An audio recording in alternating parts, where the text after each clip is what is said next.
Hello, friends, and salam to you all. I appreciate the opportunity to share a few thoughts and words on the divine name al-Karim. By the time that you are watching this, inshallah, I'm going to be in Morocco with a group of friends on a Sufi retreat. But I am so grateful that I got an opportunity to share some of these words with you ahead of time so that you can watch it in my absence. So what a pleasure to be led yet again to one of these beautiful divine names, and in this case, the name Karim. Al-Karim, the generous one. This is that face of Allah that is turned towards creation in that full manifestation of absolute generosity and magnificence. We have already seen that each one of the divine names operates as a kind of portal, as a gateway through which we are led to a particular understanding of God, and that we are also to perfume ourselves, to adorn ourselves with these qualities. So in the few minutes that I have, I wanted to talk about some of the ways in which the Sufi tradition talks about Karim as an aspect of Allah, and a way in which it can also be reflected in our own hearts, inshallah. So let's back up a little bit and talk about how it is that the Quranic revelation and the life and the being of the chosen one, the blessed prophet Muhammad, peace be upon him, transforms how people understood this concept of Karim. There's probably no other divine name that I can think of which has undergone such an extraordinary transformation, indeed a revolution, before the coming of the Prophet and after.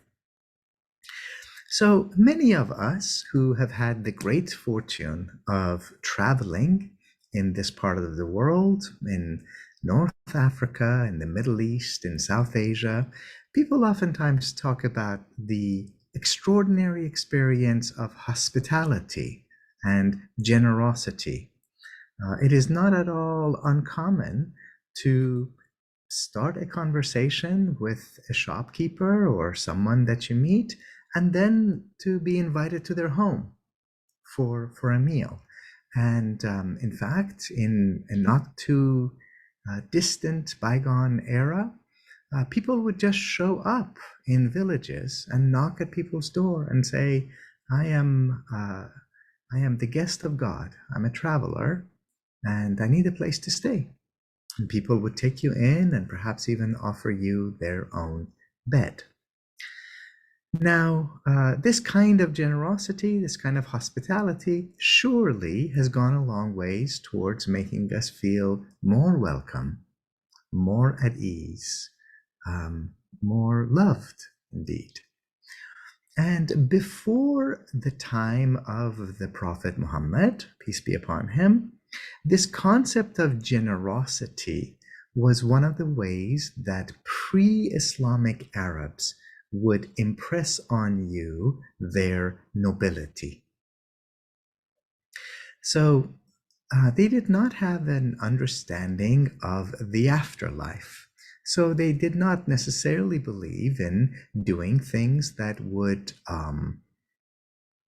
earn them favors in the sight of God or get them into heaven. But what they did have was a notion of tribal pride. So you would do things so that people would think well, not just of you individually, but rather of your whole tribe. And so in this pre-Islamic time, there was oftentimes a tendency to have these lavish displays of generosity. Perhaps a family would be living on one goat, and then when a stranger would show up, they would sacrifice that one goat and use it to feed the traveler, the guest, so that when the guest would go back to his tribe, they would say, once upon a time, I went to this Arab tribe. They only had one goat, but they sacrificed that one goat to feed me. And people would say, MashaAllah, what a noble people this must be. But of course, as you can imagine, that kind of generosity has its limit. It favors those with more means, and the family making this lavish display made themselves end up in a not so good situation afterwards. So with the coming of the Prophet Muhammad, the beloved of God, this concept of Karim undergoes a change. And the most important change is that now the generous one, the Karim, is no longer that person who's going to sacrifice an animal for you, but it is rather Allah. God is the most generous one, because God is the one who has bestowed upon you not only things, not only a beautiful sky and sunlight and perhaps loved ones and an abode to call a home and sustenance, but actually the very gift of existence, the very gift of being. Ultimately, it is only God who exists. Wala mawjood illallah. Nothing is truly in existence except for Allah.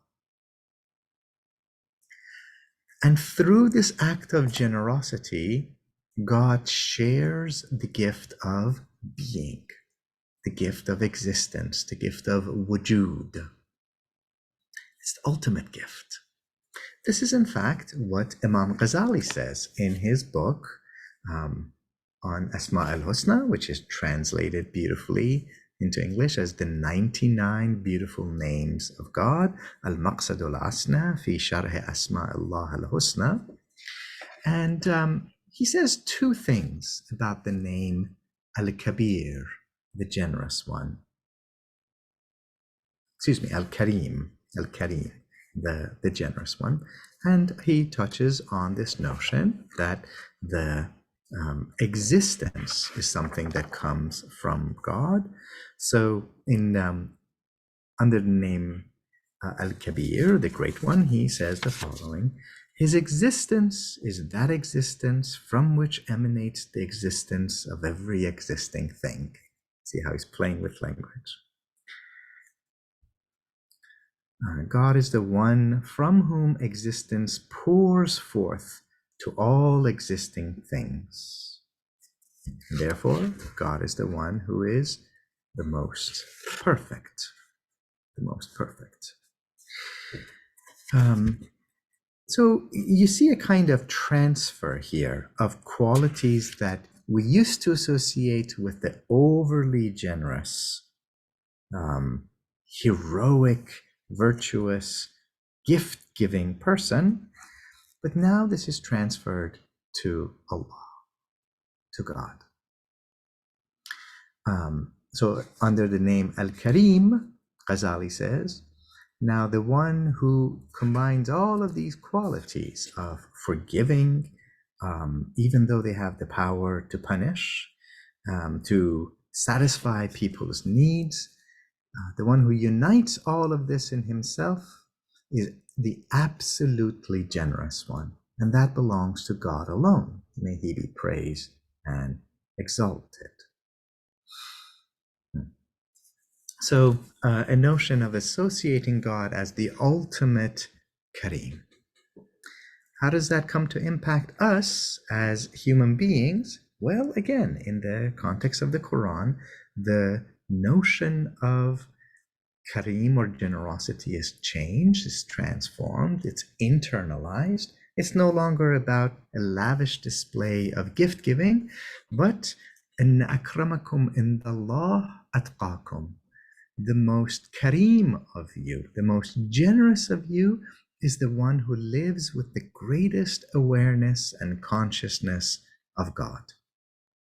So generosity becomes internalized as a kind of quality of the heart. That's what we are to aspire to. Let's take a very brief look at some of the passages that we get about this quality of Karim in the Quran and in the Sufi tradition. So to begin with, the term Karim is very much associated with Allah. So there's a beautiful passage in which Sulaiman alayhi salam, Solomon, he identifies everything that he has before him as هذا من فضل ربي. All of this is through the grace of my Lord. That phrase is one that oftentimes you see in calligraphy in many different homes. هذا من فضل ربي. This is through the grace of my Lord. And then he goes on to say, فَإِنَّ رَبِّي غَنِيٌّ كَرِيمٌ. And indeed, my cherishing, sustaining, caretaking Lord is Ghani, rich and self-sufficient, and Karim, the most generous. So God is rich beyond measure and Karim, and generous. Everything associated with God comes to be described this way. In the 23rd chapter of the Quran, we read, فَتَعَالَى اللَّهُ الْمَلِكَ الْحَقِّ لَا إِلَهَ إِلَّا هُوَ رَبُّ الْعَرْشِ الْكَرِيمِ. Exalted is God, the one and only King, the Haqq, the truth, the real. La ilaha illahu. There is no God other than Him. Rabbul Arshil Karim, and the Lord of the glorious, the Karim throne.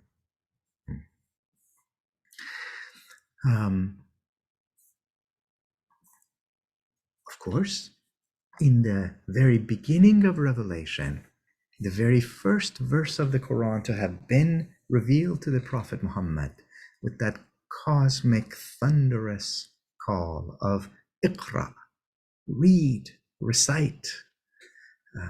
Revelation begins with a call to speak, to read, to recite.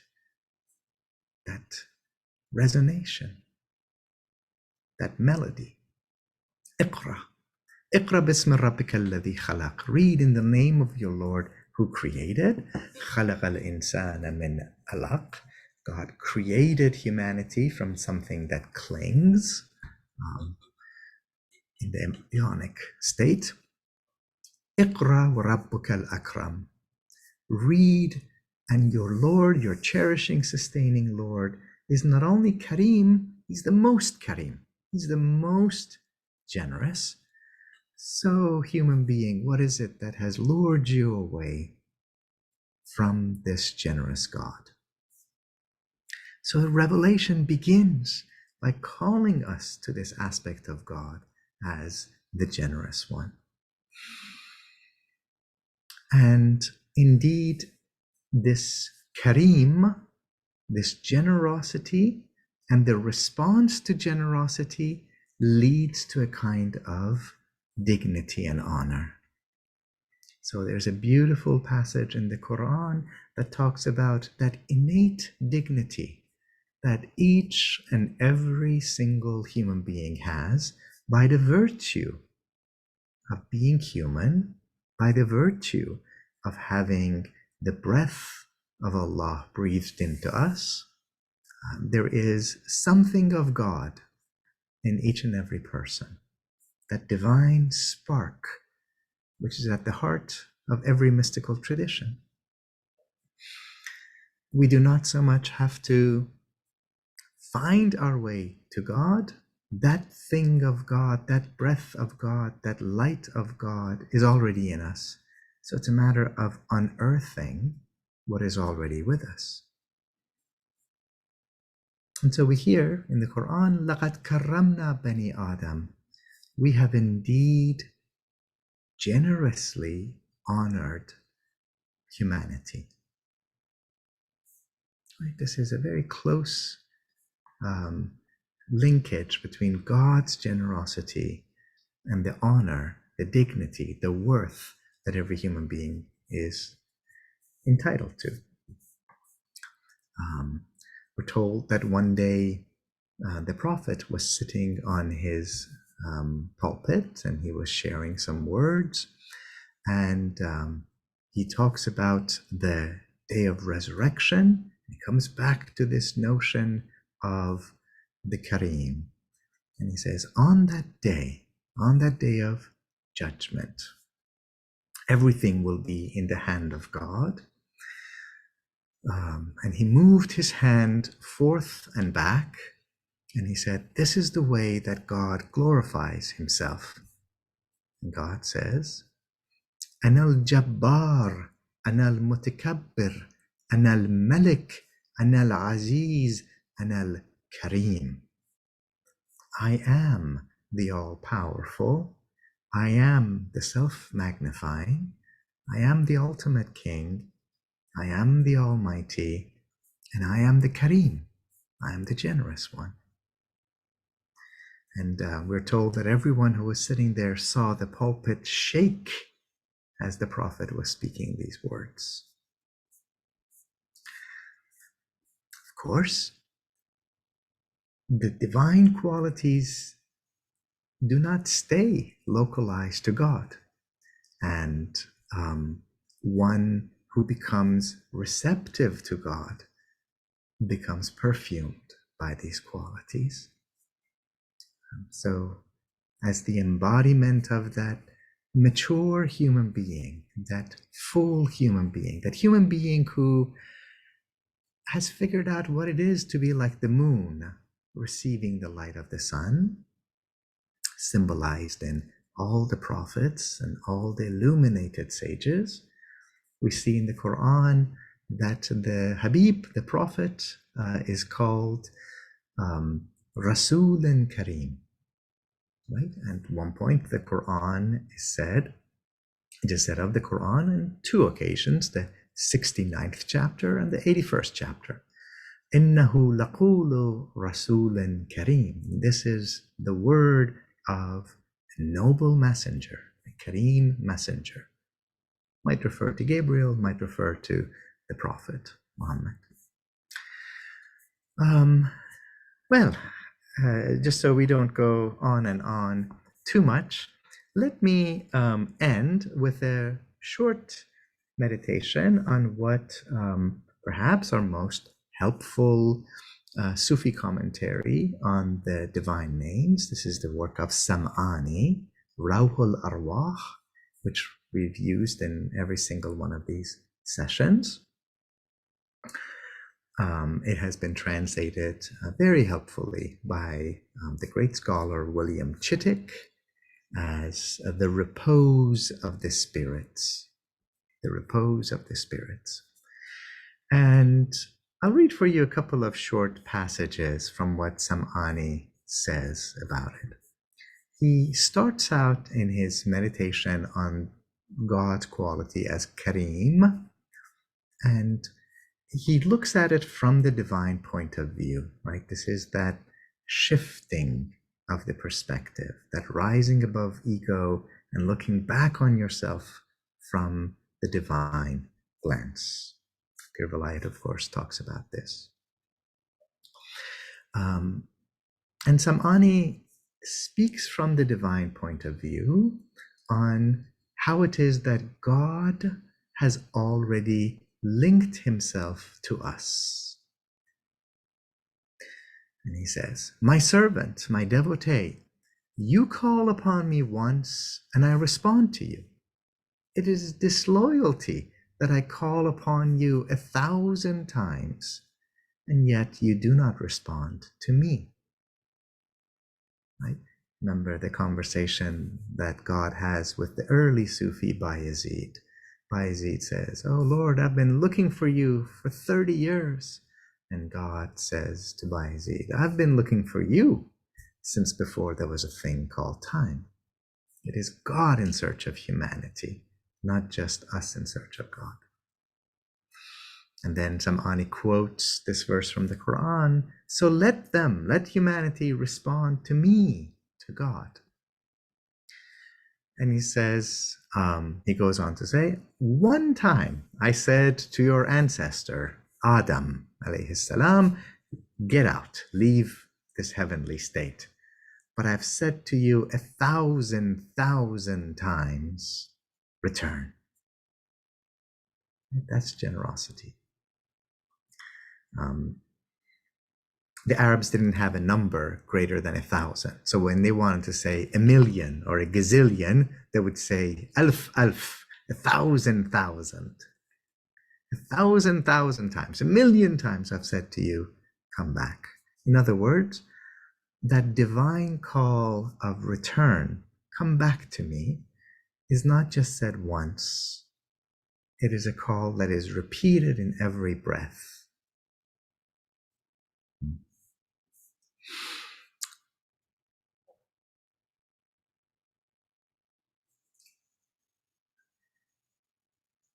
And Sam'ani even takes this divine quality of generosity right up to the Day of Judgment. He says every person is going to be running around and saying, what about me? What about me? What's going to happen to me? What's going to happen to my soul? He says, God will say on that day, my devotees, my servants, my people. Right? So God is the one who is looking for us now and in that hereafter. He then goes on to give a list of places in the Quran where God calls us by the name Ibadi, my devotees, my servants. And this is some of the verses from the Quran that he lists. Nabba ibadi anni ana al-Ghafur ar-Rahim. Tell my devotees that I am the forgiving one and I am the Rahim, the lovingly compassionate one. Tell my devotees who have kept the faith and have kept up the prayers and who give secretly and in public. And then the one that the Sufis love the most, perhaps, وَإِذَا سَأَلَكَ عِبَادِي عَنِّي فَإِنِّي قَرِيبٌ أُجِيبُ دَعْوَةَ الدَّاعِ إِذَا دَعَانِ. When my devotees ask you about me, tell them I am near. I am near. God is near. God is at hand. I respond. I heed the call of all of those who call upon me, and let you also respond to me and have faith in me so that you can be guided.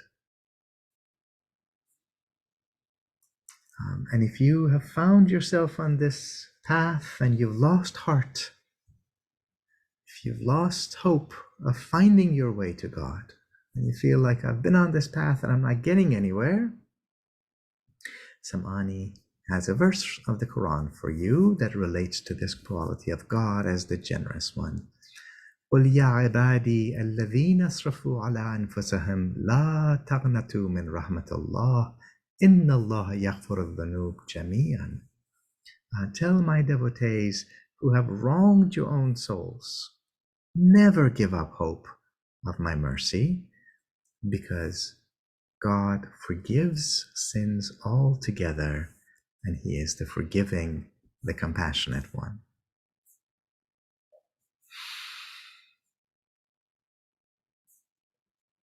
And let us end with a reminder that when the Blessed Prophet says, when he's asked to identify the purpose of his prophetic mission, he says at one point, إِنِّي بُعِثْتُ لِأُتَمِّمَ مَكَارِمَ الْأَخْلَاقِ.